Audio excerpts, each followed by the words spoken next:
Amara Lynn sat quietly in the far corner of the transport bay, her hands folded neatly on her lap while the Zorith Coalition cadets around her talked loudly, laughed, and argued about everything they could think of. She did not try to join them. She never did. Her scarf, a long black cloth wrapped twice around her neck, covered the lower part of her throat as always. Some cadets joked that maybe she hid food inside it.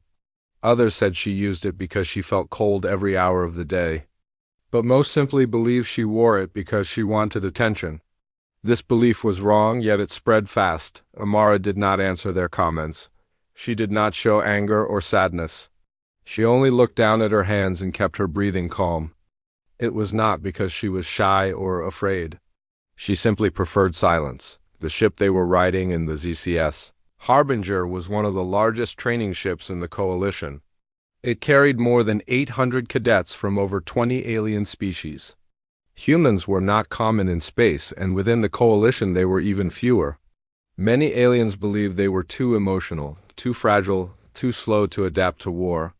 They judged humans before even speaking to them. Amara felt this every day, and like every day she only stayed quiet. 2 Krelian cadets, tall, thin, insect-like beings with folded wings on their backs, whispered loudly enough for everyone to hear. One said, "The human girl is sleeping with her eyes open again." The second replied, "Maybe she is conserving energy." "Weak bodies do that." A group of reptilian cadets laughed.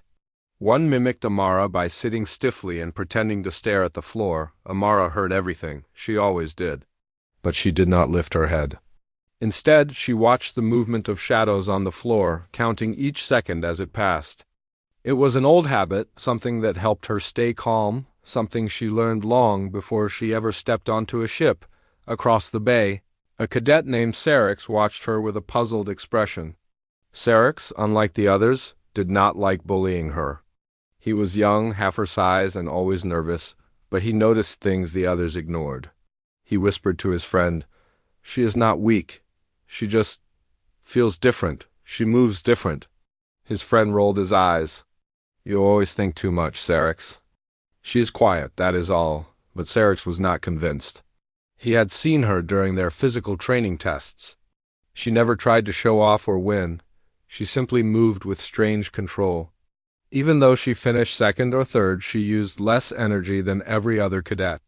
It was like she knew exactly how much effort to use and no more dot as the ship's engines shifted into docking mode. The loudspeakers activated. A robotic voice delivered orders to all the cadets in neat, emotionless words. All cadets prepare for disembarkment. Training Module 17 begins in 12 minutes. Report to designated teams. The cadets quickly grabbed their gear. Some strapped on energy packs. Others adjusted armor or communication bands. Amara stood up silently, picking up her small standard issue pack. She carried no extra weapons, no ornaments, no lucky charms like many aliens did. She walked calmly toward the exit ramp. One of the cadets blocked her path. He was huge, almost twice her height, with thick, dark blue skin and bright white eyes. His species was known for their large bodies and loud tempers. He leaned forward with a smirk. "Human," he said, "try not to faint again today." Amara blinked once. "I did not faint yesterday," she said softly. The alien snorted. "You sat down during the run." "I finished the run," she answered in the same quiet voice. "And then I sat." The alien opened his mouth to say something rude, but before he could, the training officer shouted from the exit ramp, "Move, all of you! If you have time to argue, you have time to run laps." The cadets rushed forward. Amara walked past the large alien peacefully, not even looking at him. He looked annoyed, as if he wanted her to react in any way. But her calm silence left him with nothing to hold on to. The training grounds of Module 17 were wide, full of metallic walls, simulated battle zones, mechanical hazards, and shifting platforms. The atmosphere smelled of ozone and metal dust. Screens above the area displayed the test instructions. Today they would perform a full combat rescue simulation. It measured teamwork, quick thinking, and battlefield movement. Amara's group consisted of 8 cadets, most of whom did not want her in their team. They made that clear the moment they joined the start line. This is going to be slow with her. one muttered. She cannot even speak loudly. Another said, we should have asked for a replacement. Amara kept her gaze forward, pretending she did not hear them. Syrinx, who was also in the group, stepped closer to her and whispered, do not worry about them. They talk too much. She nodded once in thanks. The simulation started with a loud blast of sound. The ground shook as metal barriers rose from the floor. Their objective flashed on the screen: retrieve the beacon core from the center zone and escape before the energy field collapses. 10 minutes. The rest of the team ran ahead quickly. Not waiting for Amara, she followed at her own pace, observing the field around her. She saw danger patterns before they activated. She noticed the small vents that released stun gas. She saw the light flickers that hinted at hidden laser turrets. The others rushed blindly, their steps loud and heavy. As expected, the first trap activated. A platform collapsed beneath two cadets. They screamed, grabbing onto the ledge. Syrinx reached them but could not pull them up alone. The second trap released stun gas from the side vents, hitting another cadet and making him fall to his knees. The leader of the group shouted, retreat! We can't do this with a broken formation, but Amara did not retreat. She moved forward, stepping exactly where the floor was most stable, her eyes scanning every corner. She reached the collapsed platform and crouched down, examining the gap. We fall if we jump, one cadet cried. There is no path. Amara pointed to 3 small ridges along the inner wall. There is a path, she said simply. The cadets looked at each other. They would have ignored her, but they had no time. The countdown was ticking fast. One cadet tried stepping where she pointed. His foot locked perfectly into the ridge. There was indeed a narrow path across the gap. Syrinx stared at her in surprise. How did you see that? The shadows on the wall, she answered. The team crossed the gap carefully. Amara helped the last cadet across by guiding his hand to the safest grip.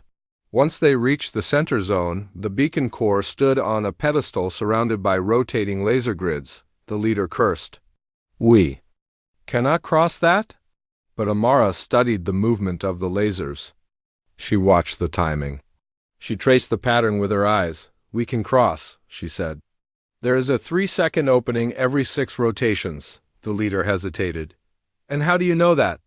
Amara stepped forward, walked through the lasers at the exact moment they parted, and reached the pedestal without a scratch.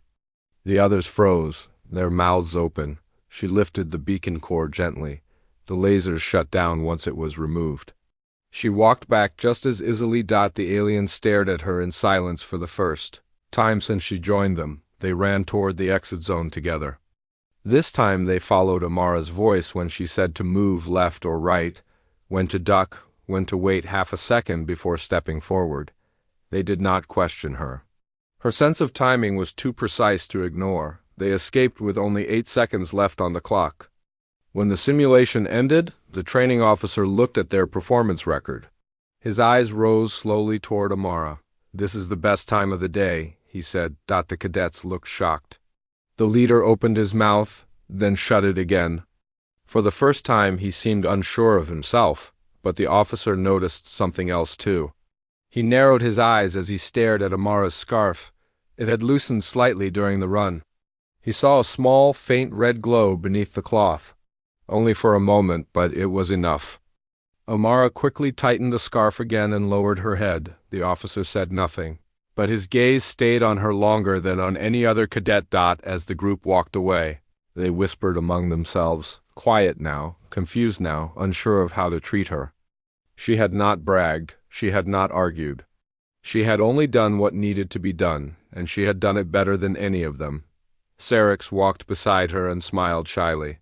You saved us, he said. Amara looked at him with calm eyes. It was teamwork, she said softly. But the others knew it was not teamwork alone, and for the first time, they also wondered what she was hiding beneath that scarf and how someone so quiet could move with the instinct of a battle-trained warrior, unseen by them.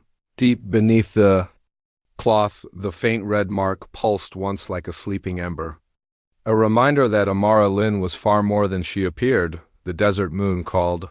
Vexor 9 was silent when the training ship landed on its surface. Nothing moved except the thin dust clouds that rose with every small gust of wind. The landscape was empty in every direction, covered in cracked stone and sharp ridges that looked like the bones of some ancient creature buried long ago. Amara Lynn stepped down from the ship with her team, her scarf wrapped tightly around her neck as always. The cold wind brushed against them, but she did not shiver. Sarex walked beside her again, carrying a scanner that shook in his hands. He tried to act confident, but fear showed in his eyes. "I don't like this moon," he said quietly. "The ground feels alive." Amara glanced at the cracked rocks beneath them. "It might be," she replied softly. The others rolled their eyes when they heard her. "She's already making it creepy," someone muttered, but Amara ignored them and focused on the ground. Something about the air felt wrong. The vibration under the surface was too steady, too rhythmic.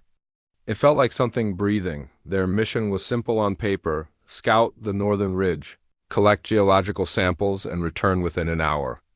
The training officers said it would help them practice survival in rough terrain. But even the officers avoided stepping far from the ship when they arrived. That alone told Amara something was being hidden from them. The team began walking across the uneven ground. The sky above them was cloudy, filled with strange, shimmering waves that looked like electric ribbons. The air smelled of sulfur. Every few minutes, a deep rumble came from the ground, like distant thunder trapped under the earth. One cadet complained loudly. "Why are we even here? This moon is useless." Another cadet replied, "They just want to see if we get bored." A third laughed. "Maybe the human girl will faint today instead of yesterday." Amara walked calmly ahead of them, saying nothing. But every time her boot touched the ground, she felt the vibration deepen. Something was waking up. Sarex noticed her expression change. "Amara, you sense something, don't you?" "Yes," she answered. "We should not stay long?" The team leader overheard and scoffed. "We follow the mission, not the human's nerves." Amara did not argue. She simply kept observing. Her eyes followed the patterns in the dust, the cracks on the rocks, and the shifting sounds under the surface. 20 minutes later, they reached the ridge. It was tall and jagged, casting a long shadow over the plain. The leader ordered them to start collecting samples. The group spread out. Amara kneeled near a deep crack in the ground and picked up a piece of stone. The moment she touched it, she felt a faint heat pulsing from below. The pulse repeated. Stronger, closer. She lifted her head. "Everyone move back," she whispered urgently, but no one listened. One cadet shouted, "I found a good sample." Another yelled, "Stop pretending you know everything." Sarex, however, stepped closer to her. "What is it?" Before she could answer, the ground split open with a violent force. Dust exploded upward. A massive shockwave knocked several cadets off their feet. Sarex fell backward. Amara grabbed his arm and pulled him up just as the crack widened into a huge hole from the darkness below.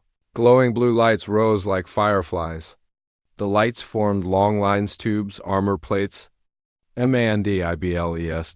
Then the first Vorash driller emerged. It was a monstrous creature with 4 sharp legs, a long segmented body, and a head shaped like a drill made of bone and metal. Its eyes glowed with cold blue light. 10 more appeared behind it, climbing out of the depths. The team leader stumbled backward. We were not told there were Vorash on this moon." Sarex screamed. "Those are elite predator-class creatures. They live underground. They hunt vibration." The creatures screeched, a horrible metallic sound that made the ground shake again. The team tried to activate their weapons, but the magnetic interference disabled nearly all of them. Every attempt produced nothing but sparks. One cadet panicked and ran in the wrong direction. A driller reached him in seconds. Its sharp mandibles grabbed his armor and threw him hard into a rock. He groaned in pain, unable to move. The team fell into chaos. Some ran, some screamed. Others froze. Amara stepped forward calmly. "Stay together," she said in her soft voice. "Move as one." But the leader shouted, "Run! Scatter!" His command almost got them all killed. 3 more drillers burst through the ground, surrounding the scattered cadets. Sarex was trapped between 2 of them. He shook, holding his broken weapon as if it still worked. One driller leaned toward him, mandibles opening wide. Amara sprinted toward him without hesitation. She grabbed a metal shard from the ground and threw it with perfect aim. It struck the driller's eye, not killing it, but distracting it long enough for Syrinx to roll away. The others stared at her. In shock, she spoke calmly even while dodging an attack. They hunt movement? Do not run in every direction. Move together. A cadet shouted, "Why are you giving orders?" Because she's right. Syrinx yelled back. The drillers circled them, their heads spinning with mechanical clicking sounds. Amara watched each one carefully. She memorized their timing. She measured their stride patterns. She waited for the shortest opening when one lunged at the team leader. She kicked a small rock into its joint, forcing its leg to slip. The creature fell forward and crashed into another driller. A cloud of dust rose. "Move now," she said quickly. Slow, steady, all together. The team gathered near her out of pure fear. They followed her instructions because they had no choice. Another driller attacked, but she pulled Syrinx aside just in time. She used a sharp piece of broken plating to scrape across the creature's sensory whiskers. It recoiled with a painful hiss. The cadets were stunned. They knew she was quiet. They knew she was calm. But they never imagined she could fight like this. Every movement she made was precise. Every decision had purpose. Then it happened. Her scarf slipped.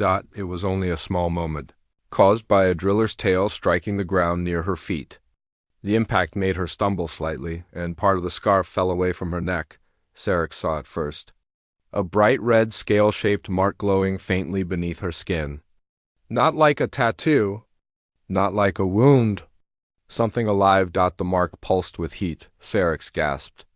"Amara, your neck." But she quickly pulled the scarf back up, tightening it around the mark. Her face stayed calm, but Syrinx saw something in her eyes: fear, urgency, and a strange kind of power. The others did not notice the glow, still too busy screaming and fighting the creatures. But the leader did see the way Amara moved. His eyes widened and doubt mixed with confusion filled his expression. She didn't slow down. She didn't rest. She didn't hesitate. She fought like she had trained for this exact enemy all her life. She led the team toward the ridge wall. "Stay against the rock," she said. "They cannot surround us there." The remaining cadets rushed to obey. They pressed their backs against the ridge, terrified but focused. The drillers tried to follow, but the narrow space limited their movement. Their sharp legs struggled to grip the uneven rock. Amara studied the ground again. She saw a deep crack stretching upward across the ridge. "If we climb 5 meters," she said, "we will reach a safe ledge." "We cannot climb that. It's almost vertical." The leader shouted. Amara placed her hands on the rock and climbed with surprising ease. She moved like she already knew every hold, every shift of weight required. She reached the ledge quickly and helped pull Syrinx up. One by one, the team climbed. Amara guided each one, telling them where to place their feet, where to hold, when to pause. When the last cadet reached the top, she looked down. The drillers clawed at the ridge but could not climb. Syrinx collapsed in relief. "You saved us again." The leader stared at her with wide eyes. "Where did you learn to fight like that? Who trained you?" But Amara only tightened her scarf again and said nothing. The creatures eventually retreated underground, their blue lights fading into darkness. The cadets sat in exhausted silence on the ledge while the rescue shuttle arrived. When they returned to the ship, the training officers were shocked to see the damage to the ridge, the cracked ground, and the terrified expressions on the cadets' faces. One officer pulled Amara aside. "You showed unusual combat awareness today," he said. "More than your record suggests." Amara did not answer. His eyes drifted to her scarf. "And something else happened, didn't it?" "I saw your file. I know there are sealed pages there." Amara stayed quiet. The officer leaned closer. "What are you hiding, Cadet Lynn?" Her scarf fluttered slightly as the engine breeze passed her. Beneath it, the faint red glow pulsed once again, visible only to her. She lowered her eyes and whispered, "Nothing important, sir." But deep inside, she knew the truth. Her mark was waking up, and soon, Hiding it would no longer be possible. The ZCS Harbinger floated through deep space like a silent metal giant. Inside its long corridors, alarms were quiet, lights steady, everything looking normal to anyone who had not seen what happened on Vexor 9.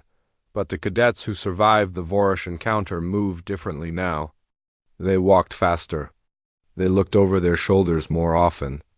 And whenever their eyes passed by Amara Lynn, they stayed longer than before, full of questions they were too afraid to ask. Amara did not change her behavior. She moved calmly, spoke little, and stayed by herself at meals. But something inside her was changing. She felt it every morning when she woke up.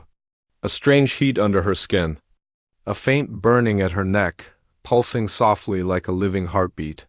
Sometimes she pressed her fingers against the scarf.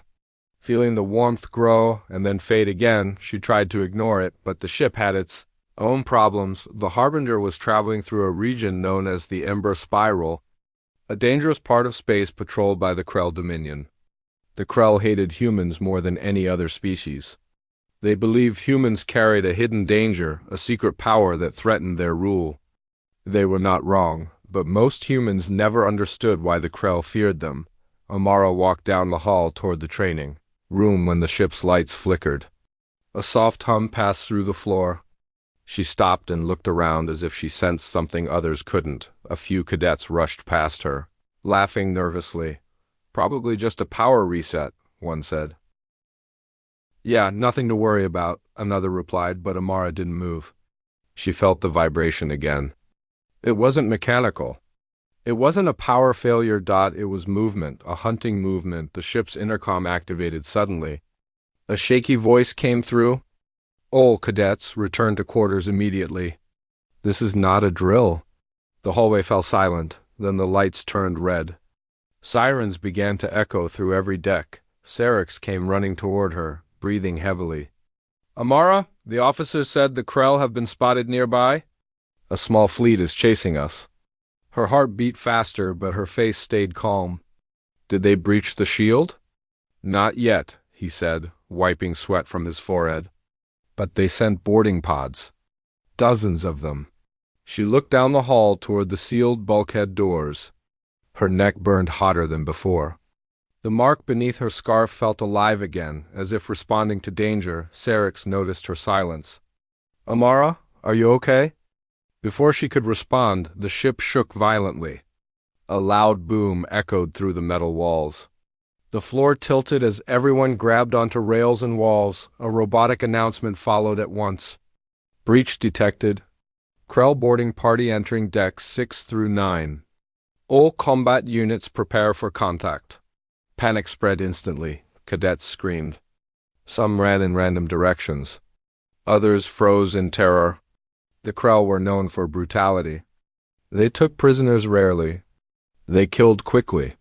And when they captured a human, they were even harsher. Syrinx grabbed Amara's arm. "We have to hide." Amara didn't move. Her eyes stayed fixed on the far corridor. Footsteps were echoing closer. Heavy footsteps. Metal footsteps mixed with a clicking sound like bone against steel. The Krell had arrived. Squad of armored soldiers turned the corner. Their tall bodies were covered in dark silver plating, their jaws strong and sharp, their eyes glowing with sick green light. They moved with military precision, scanning every corner. One cadet screamed, "Run!" The Krell leader lifted a weapon shaped like a hooked blade and fired an energy bolt into the ceiling. The explosion threw the screaming cadet across the hall. The others scattered. Amara stepped forward instead of backward. Syrinx stared at her like she had lost her mind. "Amara, what are you doing?" The Krell leader noticed her first. He tilted his head, studying her carefully. "Human," he hissed. "Your kind always hides. But you walk forward?" Amara didn't reply. Her neck pulsed again, heat spreading across her skin. Her hand touched her scarf. The Krell leader signaled his soldiers. "Take her alive. We want to know why her scent is different." 2 Krell soldiers moved toward her. Syrinx tried to drag her back, but she gently pushed him behind her. More Krell soldiers surrounded the hallway. The remaining cadets were cornered. Some cried. Others fell to their knees. The Krell moved closer. The leader raised his weapon. Human girl, remove your scarf. Amara's heart pounded. Her fingers trembled. The burning under her skin grew stronger and stronger, as if the mark demanded to be free. The leader stepped forward. Do it, she closed her eyes. The scarf slipped. It fell from her hands to the floor like a feather. The hallway filled with light, a bright red sigil shaped like a dragon's. Flame glowed across her neck and shoulder, spreading in thin burning lines like molten fire. It pulsed with every breath she took. The light reflected off the metal walls, making the cadets stare in disbelief. The Krell leader froze. That mark, he whispered. Impossible. This cannot be real. One of his soldiers took a step back. Dragon sigil, he said in fear. The awakened lineage. Amara opened her eyes. They were no longer the soft brown they usually were.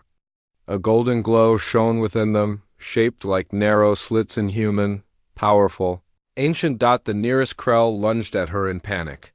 His blade swung fast.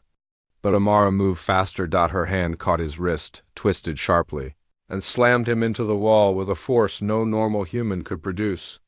The metal dented under the impact. The other Krell roared and attacked at once. Amara leaped forward with incredible speed, dodging every strike. Her movements were smooth, precise, almost graceful. She grabbed one enemy's arm and used his own weight to throw him into another. Sparks flew when their armor collided. Syrinx watched with his mouth open.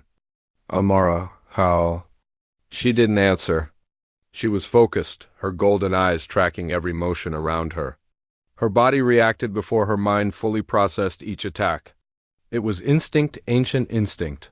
The Krell leader roared and swung his blade toward her neck.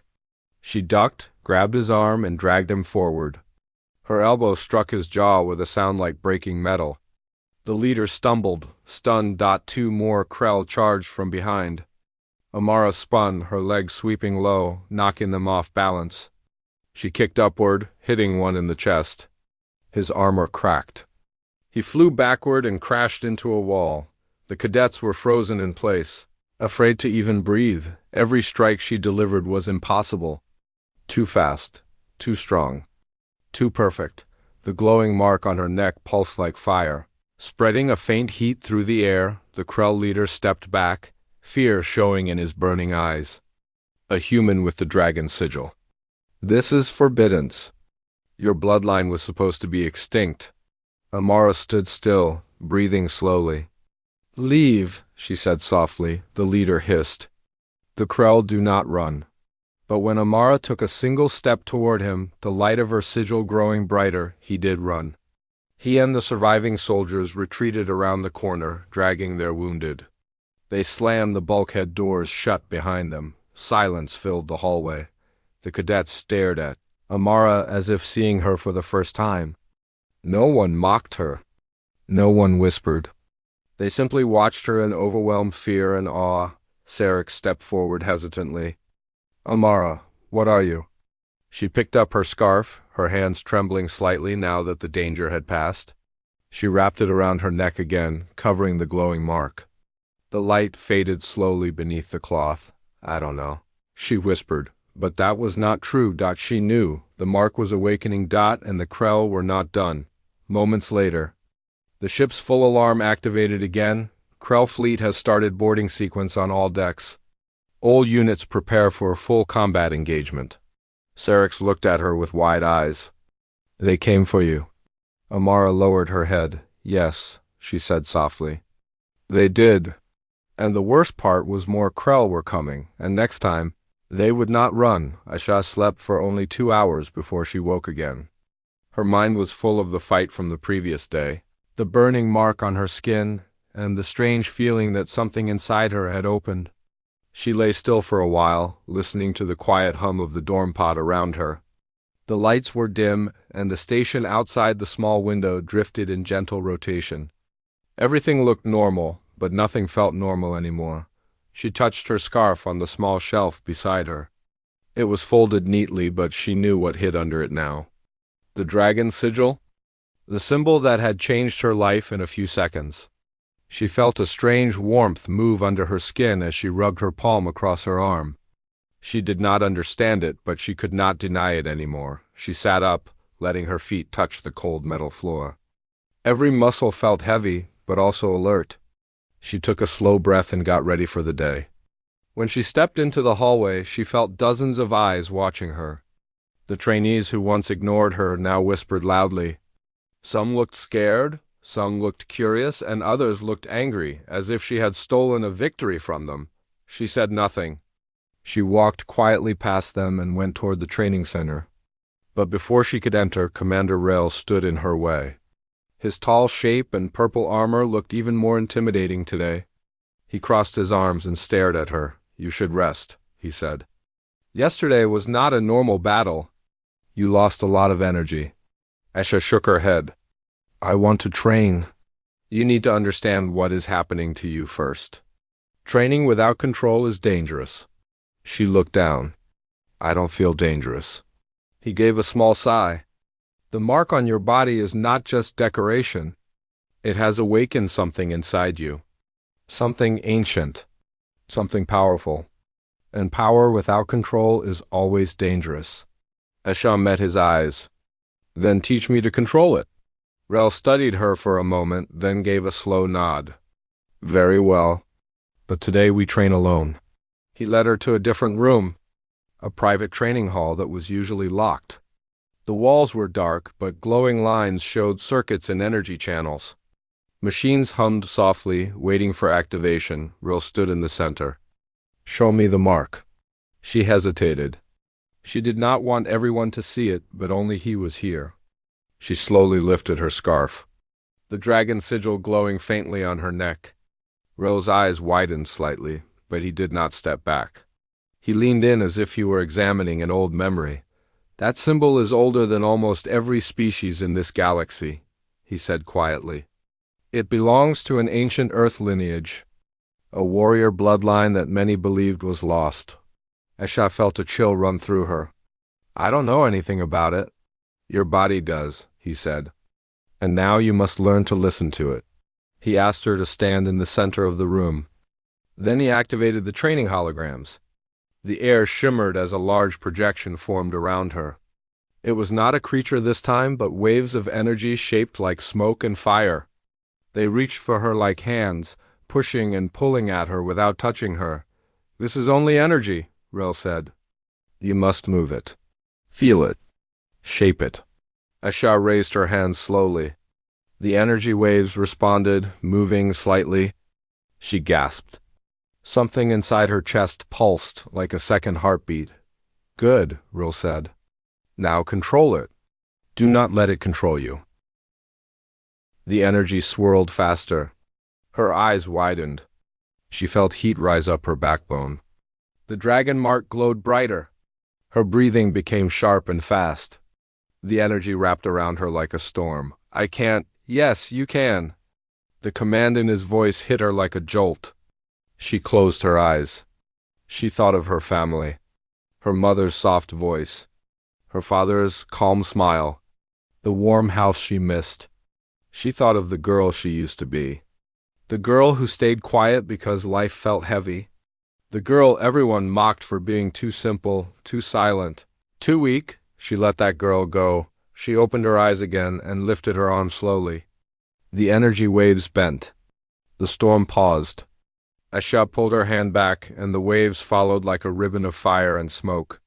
She controlled them. Her breathing steadied. Rhel nodded once. Again. They trained for hours.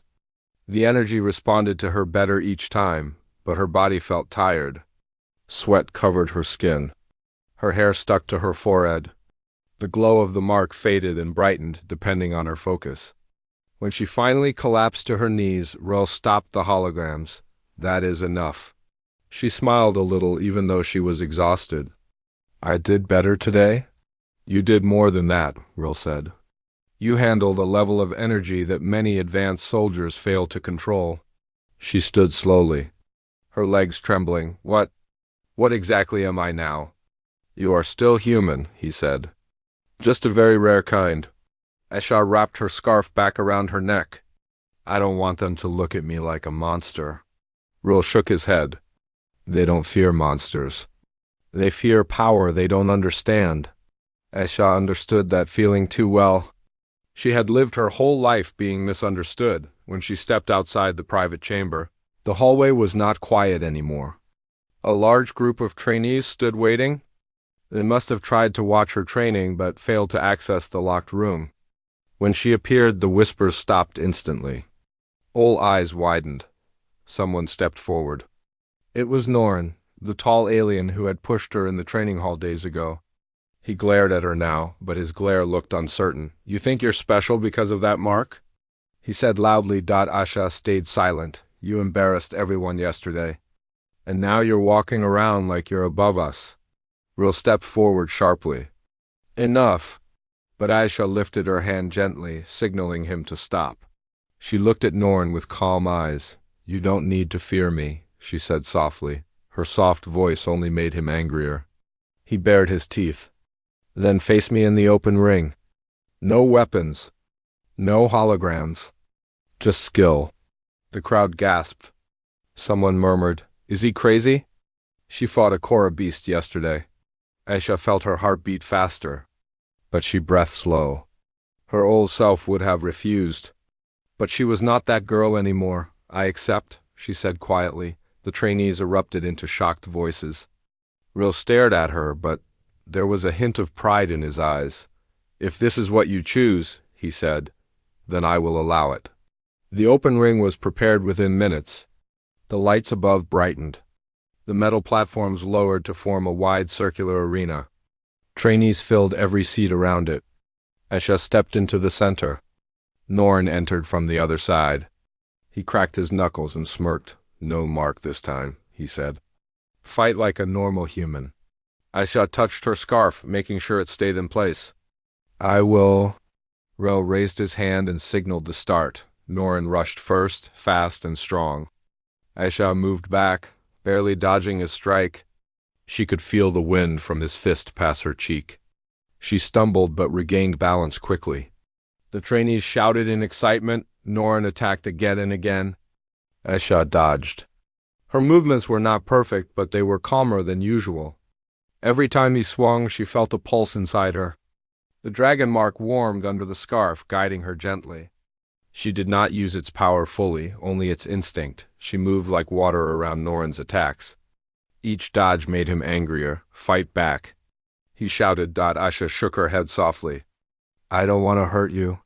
Norrin roared and launched a heavy punch at her face. Aisha stepped aside at the last second. She placed her palm on his shoulder and pushed lightly. To her own surprise and everyone else's, the push sent him stumbling forward several steps. The crowd fell silent. Norrin turned back with shock and embarrassment burning in his eyes. He ran at her again, this time swinging wildly. Aisha ducked, spun, and swept his legs. He fell hard on the metal floor. Gasps echoed. Aisha stepped back, breathing harder now. She felt the mark heat up again. She tried to stay calm. She did not want it to activate. Norrin got up shakily. Sweat dripped down his face. You're cheating. Aisha shook her head. I'm only using what I trained. He lunged again, desperate. Aisha's instincts acted before her mind. Her hand rose. The air around her moved. A wave of force pushed outward. It was invisible but powerful. Norrin was thrown backward across the arena and skidded on the floor. Silence. Total silence. Even Aisha froze, staring at her own hand. She had not meant to use the power. It had just happened. The crowd stared at her with wide eyes.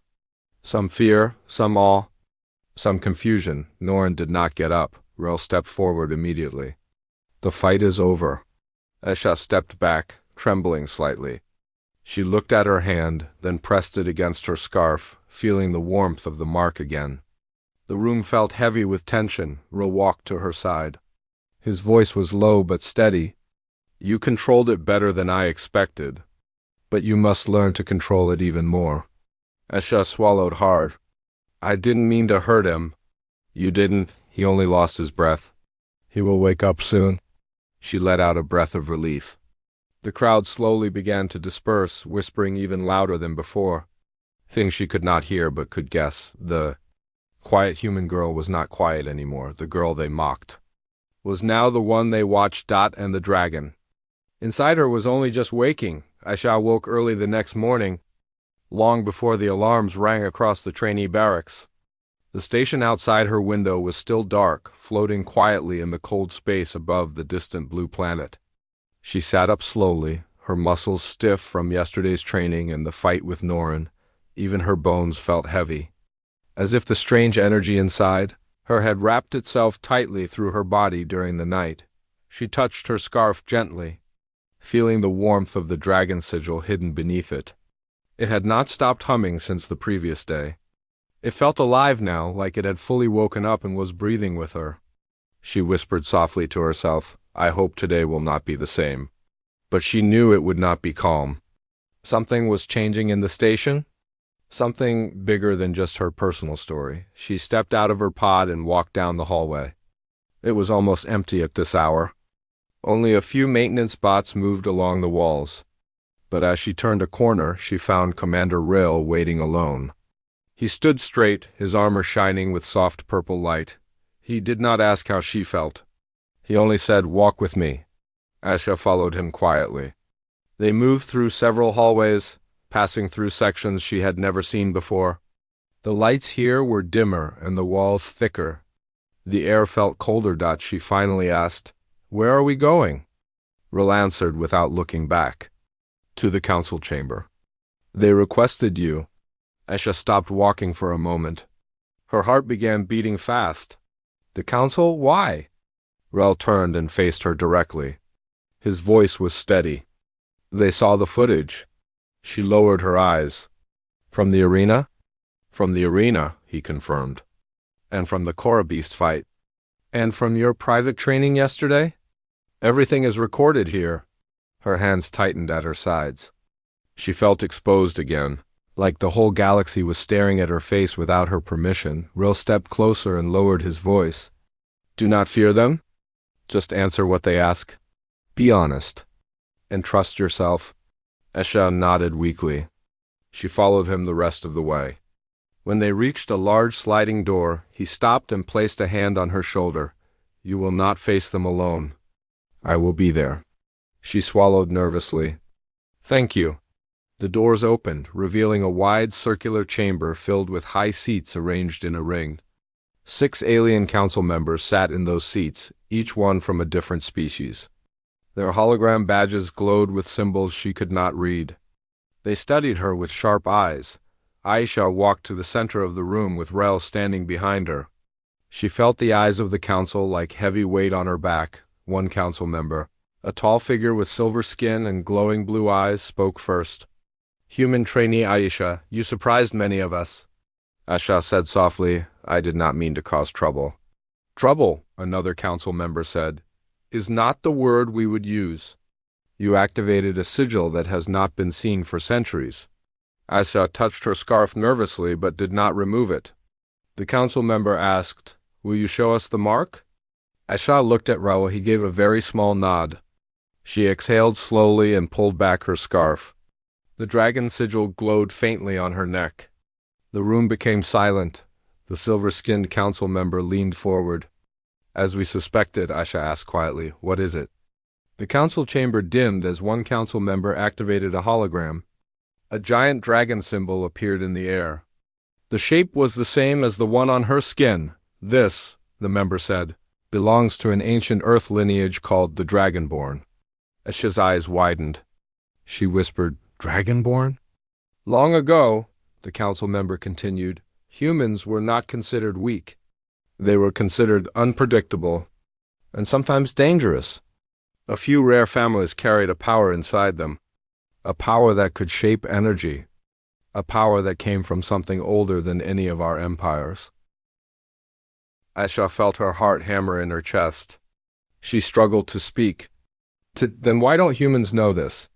"Because the lineage was believed to be lost," another council member answered. "No human has displayed the signs for hundreds of years." Aisha's voice was small. "I didn't know I had anything like this." I didn't even know the mark existed until it appeared. The silver-skinned member said, "We want to understand your power, and we want to know if you can control it. Because if you cannot, it may be dangerous to others." Asha's throat tightened. She whispered, "I am trying to control it." Rill stepped forward. "She is progressing faster than any trainee I have ever trained. She does not intend harm. Her heart is steady." The council members whispered among themselves. Then one said, "We must see her abilities again on command." Asha tensed. "Right now?" The chamber suddenly brightened. The floor beneath her shimmered and shifted into a training platform. A holographic target appeared ahead of her. It was a simple energy sphere floating in the air. The silver-skinned member spoke. "Show us what you can do. Contain it, direct it, or release it." Asha closed her eyes for a moment, breathing slowly. She felt the dragon sigil warm under her scarf. It responded like it was listening to the council too. Like it understood it was being tested. She raised her hand slightly. The air around her fingers trembled. The energy from the mark traveled through her body like soft fire. She extended her arm toward the floating sphere. A thin wave of force shot from her palm, controlled and precise. It touched the sphere and held it in place without breaking it. The sphere changed color, reacting to her energy. She pushed harder. The sphere spun fast but did not fly away. The council watched in silence. Asha lowered her hand slowly. The sphere steadied. Then it dissolved into light. When she looked up again, she saw surprise across all 6 council faces. One of them whispered something in a language she did not understand. The silver-skinned member finally spoke. "Control at this level, after such little training, is extraordinary." Another member nodded. "She is not a threat. She is an asset." At those words, Asha felt confused. "Asset?" "Yes," the member said. "We want you to join the Vanguard Division." Asha froze. The Vanguard Division was the elite force of the entire station soldiers chosen by commanders, used only in galaxy-level threats. No trainee was ever considered for that group. Rel stepped forward sharply. "She is not ready." "You trained her well," the council member replied. "She will continue training, but she must be placed where her power is most needed." Asha felt her breath catching. She whispered, What situation needs me?" The hologram in the center of the room changed. A large red zone appeared on the galactic map. A swirling shape moved inside it like a storm. "This," the council member said, "is the Void Serpent, a creature of pure energy. It has awakened after centuries of sleep. It destroys planets. It absorbs any energy it touches, and soon it will reach this sector." Asha stared at the massive shape. It looked like a twisting dragon made of shadows and lightning. She felt her mark burn faintly, like it recognized the creature. "We believe only a dragonborn can face it," the council member said.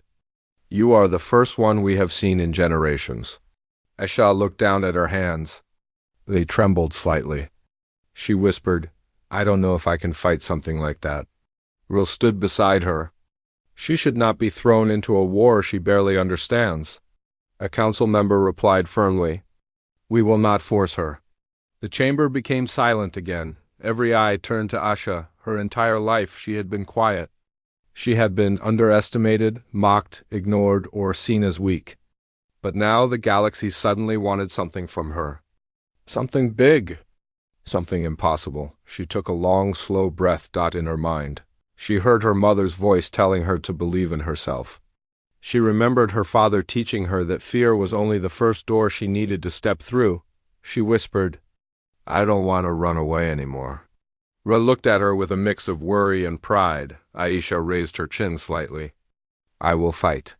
The council members nodded solemnly. "Then prepare yourself," one said. "The Void Serpent will reach us in 3 days." Asha tied her scarf back tightly around her neck. But this time she did not hide from the power beneath it. She accepted it. She left the chamber with Rel walking beside her. The hallway suddenly felt different. She felt different. "Are you sure?" Rel asked quietly. Aisha gave a small, calm smile. "I was quiet for too long."